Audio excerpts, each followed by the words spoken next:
হরে কৃষ্ণ। একদিন শঙ্করাচার্য তিনি যমুনার কিনার দিয়ে যাচ্ছিলেন।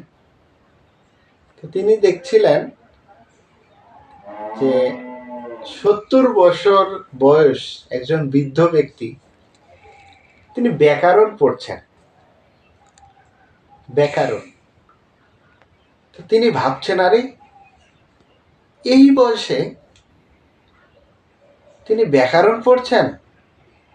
তো ব্যাকরণটার নাম ছিল, অনেক নাম রয়েছে, তার ভিতরে উনি ব্যাকরণ পড়ছেন ডুং কিং কারলে।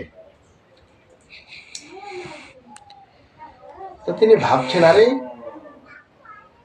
শিশু বয়সে মানুষ ব্যাকরণ পড়ে, এই বৃদ্ধ বয়সে তার শরীর জরাতুত হয়ে গিয়েছে, বৃদ্ধ হয়ে গিয়েছে, দাঁত পড়ে গিয়েছে, এই বয়সে কেন তিনি ব্যাকরণ পড়ছেন?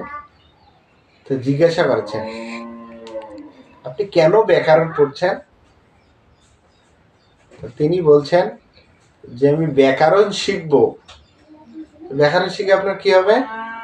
তো বলছে আমি ব্যাকরণ শিখে আমি টিউশনি করাবো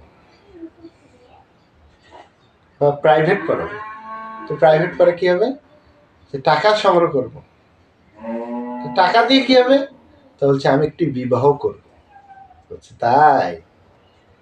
তখন তিনি মনের দুঃখে অনেক কষ্টে পড়ে তিনি একটি শ্লোক বলেছেন। শ্লোকটি হলো যে ভজ গোবিন্দম ভজ গোবিন্দম ভজ গোবিন্দম মুরমতি সম্প্রাপ্তে সন্নিহিতে কালে নহি নহি রক্ষতি ডুম কিং করলে। যে হে মূর্খ, তুমি ভজনা করো ভজনা করো ভজনা করো, কি ভজ গোবিন্দম মুরমতি। হে মূর্খ, সম্প্রাপ্তই মানে তার অন্তিম সময়ে,